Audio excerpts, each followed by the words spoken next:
Bonjour, bonsoir à tous, vous qui regardez les vidéos, que ce soit le jour ou la nuit, ici DVD Pro Souvenirs. Là, après, on va dire, 2 jours de pause ou même voire plus, vu comment, ouais, je me suis dit que je vais faire quelques pauses, à part sortir 1 ou 2 vidéos. D'ailleurs, ça a été le cas pour hier, car l'autre sur les Monday Night Raw avec DVD de l'Undertaker, eh ben, j'ai sorti très tôt. Et concernant Monday Night Wars, eh ben, celui-là, je l'ai sorti presque au début de soirée. Et que maintenant, je vais essayer d'achever, enfin, achever non, mais poursuivre sur les pay-per-view, mais cette fois-ci de l'année 2010. Donc au moins, vous saviez quoi. Je n'ai pas le Royal Rumble 2010, malheureusement, mais je vais me contenter de Elimination Chamber 2010. Avec Batista en cover. Et j'aime bien, dans son regard, il a le regard de la cage.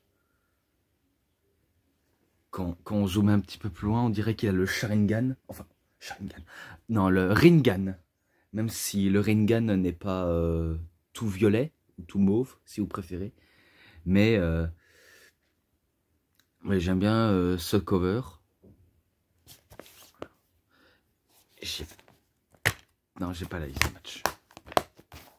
Désolé, j'ai pas la liste des matchs. Donc voilà. Est-ce qu'il y a des petits bonus? Oui. First. Donc Elimination Chamber en exclusif home vidéo. Josh Matthews interview le gagnant du Elimination Chamber pour le championnat du monde poids lourd. De l'autre côté, Monday Night Raw. 22 février 2010. Edge Makings WrestleMania Announcement. Donc il annonce qu'il va affronter pour WrestleMania. Et bien il a choisi Chris Jericho. Ensuite encore à Raw. Toujours en février 2010. Shawn Michaels et Undertaker. Je crois que c'est en promo. Donc c'est le lendemain de Elimination Chamber. Ok, d'accord. Ok, j'ai bien compris. Donc il n'y a pas de match, mais au moins il y a des petits bonus comme ça qui fait toujours, on va dire, assez sympa à découvrir. Donc le match qui ne figure pas sur la carte. Donc Christian contre Ezekiel Jackson. En match simple. Et non, je ne vois même pas d'apparition. Pour ceux qui ne savent pas, on va dire, qui est Ezekiel Jackson, ça a été avant tout le garde du corps d'Ibrahim Kenrick. Et que après il se lance solo en tant que talent prometteur, même si pour certains il n'est pas du tout prometteur, vu comment c'est quelqu'un de hyper musclé et massif. Là, on se dit qu'il peut battre sans problème Christian, mais vu comment Christian c'est un expérimenté, il va pas, on va dire, se laisser battre par un arrivant. Donc un arriviste, il va pas se laisser, on va dire, s'y battre facilement. Donc il bat Ezekiel Jackson avec un kill switch. Et ce match-là, d'habitude, je mets un 3,20, mais je crois que je le mettrai un 3,5. Voilà. Là, maintenant, on passe directement à la carte principale. Et l'ouverture du show, ça commence directement avec un Elimination Chamber. Mais cette fois-ci pour le titre de la WWE. Voilà. Donc John Cena contre Sheamus, contre Triple H, contre Kofi Kingston, contre Ted DiBiase, contre Randy Orton. À savoir, Sheamus était lui champion. Donc il est obligé de défendre son titre.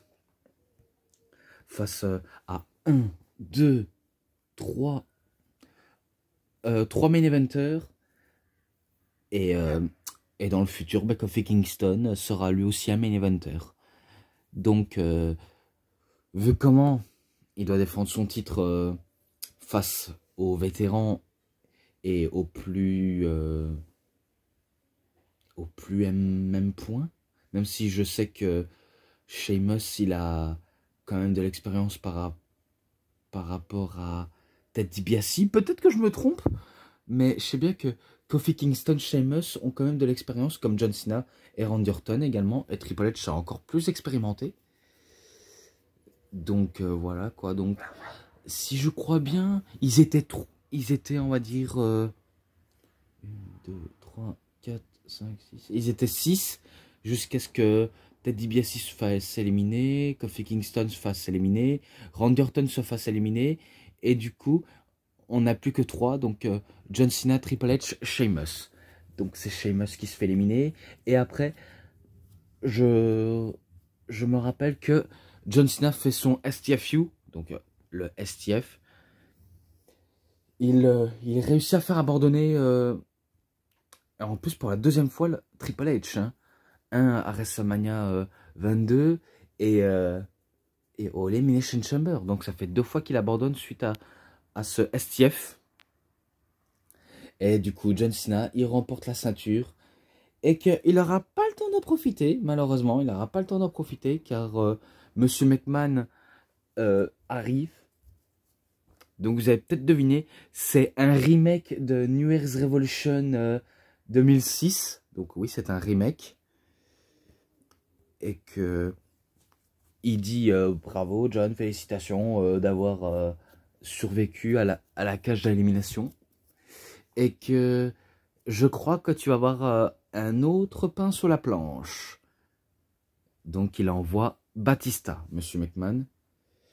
Et Monsieur McMahon, il a choisi Batista par rapport qu'il a, on va dire, détruit Bret Hart avec Vince. En plus, c'est la vérité. Batista et Vince McMahon, ils ont anéanti Bret Hart.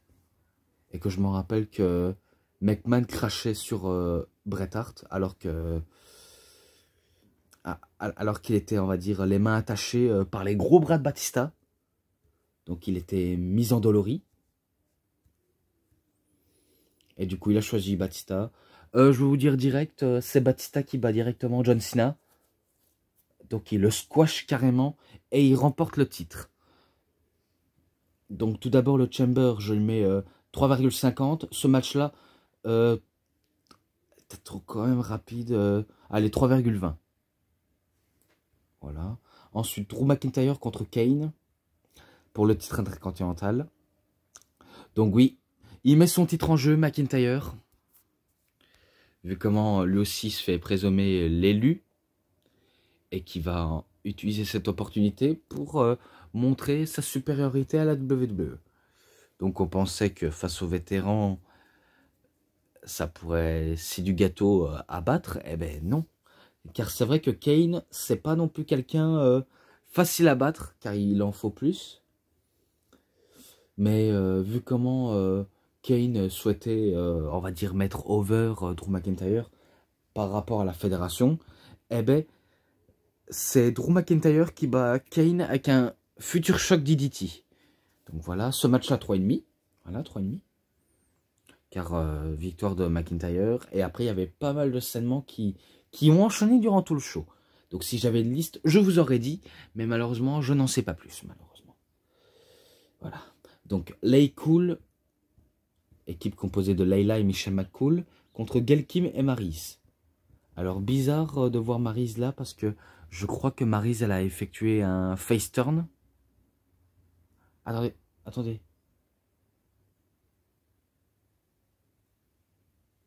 Mais oui. Ah non, non, non, attendez, attendez. Il est marqué. Diva Championship Tournament. Final matches. Donc on va dire un premier temps, il y a eu un match. Oui, d'accord. Oh putain, quelle bourde que j'ai fait. Donc on va dire il y a eu un match.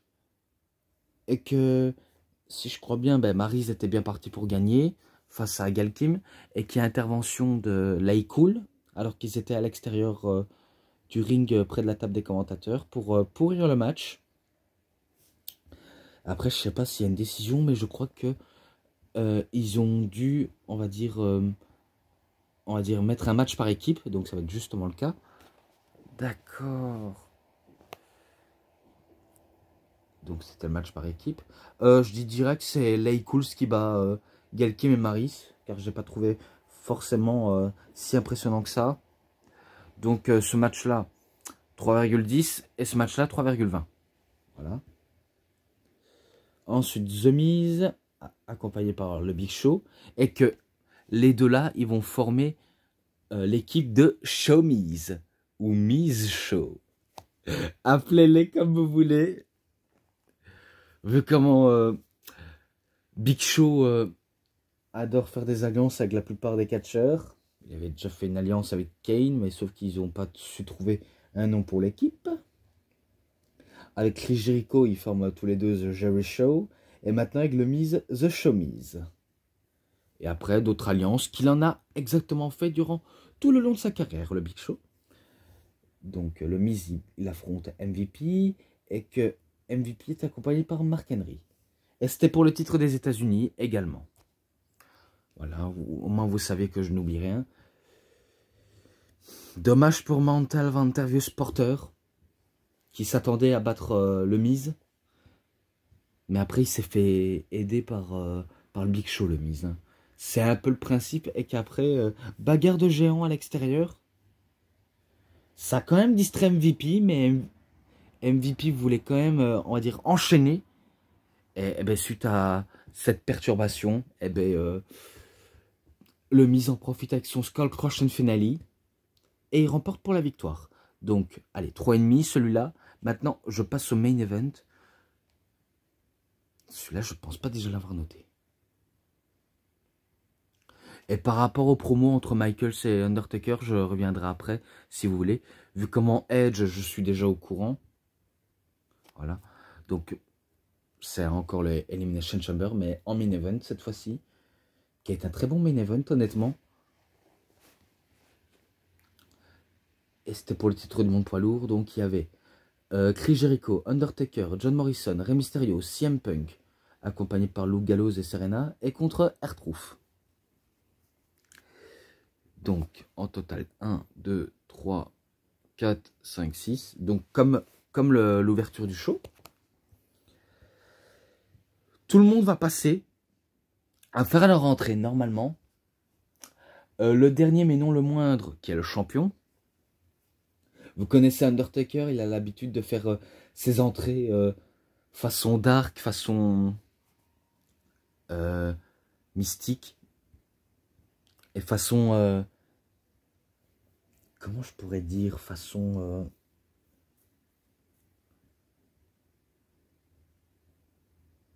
façon intimidant, si vous voulez ce que je voulais dire.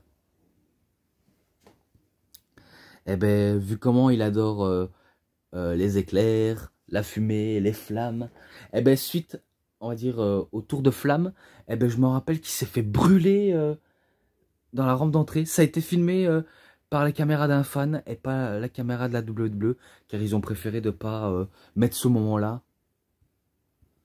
Donc l'Undertaker, il se fait brûler, et c'est pour ça qu'il avance vite fait pour aller directement dans son pod et mettre le titre en jeu. Et après ça, ben, je me rappelle qu'un coup qu'il est rentré dans la cellule, eh ben, on lui donnait des bouteilles d'eau pour rafraîchir la douleur, parce que ça doit être dur de continuer avec la douleur alors qu'on se fait brûler. Donc oui, un Undertaker grillé, c'est sûr, il crame très très bien en enfer. Même si c'est pas le jeu de mots que je voulais aborder. Mais il était ultra remonté contre l'équipe technique des pyrotechnies. Donc il était ultra remonté. Vous saviez peut-être pas, ceux qui ne sont pas au courant. Moi j'ai un petit peu su grâce aux incidents de Elimination Chamber, du top 3 de Catch Club. Donc c'est grâce à ça. Comme, on va dire, un accident avec Rob Van Dam qui a fait son 5-star Frog Splash, mais que malheureusement son genou a fait la rencontre avec la gorge de Triple H. Et que Triple H avait failli mourir suite à ça, mais qu'il a quand même fini le match. Donc il n'y a pas à dire. Triple H aussi, il a terminé le match malgré une blessure très très grave qui a failli lui coûter la vie. Donc il n'y a pas à dire, c'est aussi un dieu malgré tout. On peut le critiquer surtout, mais on cache pas son côté professionnalisme. Après, l'Undertaker, c'est pas très grave, mais quand même, se faire brûler la peau, on comprend pourquoi on est effrayé, un peu choqué, et pire, s'il aurait encore resté immobile sur place, c'est sûr, il finirait cramé. Hein. Donc, comme quoi les risques, c'est très grave. Même si je dis que c'était pas très grave, mais quand même, des fois je ne réfléchis pas toujours forcément. Mais ce qui est logique, c'est que heureusement que l'Undertaker a su quand même terminer le match malgré un incident qui lui a quand même, on va dire, déplu. Je passe honnêtement. La plupart des catcheurs se font tous éliminer. Je me rappelle que, allez, l'Undertaker, ben, il sort de son pote, il allume tout le monde comme une furie. Et qu'au moment où Chris Jericho voulait sortir de son pod, alors que l'Undertaker commençait à terminer tout le boulot, et ben, il voit Chris Jericho qui sort de son pod, et Jericho, il se renferme dans son pod en disant non, non, non, je reste là. Comme si, on va dire, un papa énervé de voir son enfant qui n'est pas dans sa chambre en train de dormir. Ou alors parce qu'il a été puni. Bref, c'était drôle. Bon, après tout le monde se fasse éliminer, il restait plus que l'Undertaker et Chris Jericho. Et que, au moment où l'Undertaker était prêt à finir le match, on voit quelque chose de bizarre. Les grillages de la cage se transforment en genre de passage secret pour un certain Shawn Michaels qui arrive et qui lui fait un switch de musique à la tête de Undertaker. Et du coup, ça permet à Chris Jericho de faire le tomber et de devenir le nouveau champion du monde poids lourd. Et du coup, ben, c'est là où Edge annonce qu'il va affronter Chris Jericho. Et Undertaker, qui a pris sa décision, vu comment il avait longtemps refusé à Michaels de lui donner un match, et qui lui dit qu'il acceptait, mais cette fois-ci, à une seule condition, que sa carrière à Shawn Michaels était en jeu, et si jamais il perd, eh bien, sa carrière était terminée. Donc voilà, au moins vous avez mes petites raisons. Et j'en ai fini cette review. Donc pour ce qui est... ce match-là, je pense pas déjà l'avoir noté, mais j'irai quand même aller vérifier, au cas où si je me tromperais. Donc voilà. Donc pour ce qui est match bonus, sainement, ensemble, je lui mets un 4,10. Voilà, un 4,10. Et j'en ai fini avec cette review, honnêtement. J'espère que ça vous aura vraiment bien plu. Si cette review vous a plu, vous savez ce qu'il vous reste à faire. Likez la vidéo, commentez, partagez, abonnez-vous à ma chaîne, cliquez sur la petite cloche pour avoir plus de notifications des prochaines vidéos. Et moi, je vous dis bonne journée, bonne soirée à tous. Au revoir tout le monde pour une prochaine vidéo. A plus les fans de catch.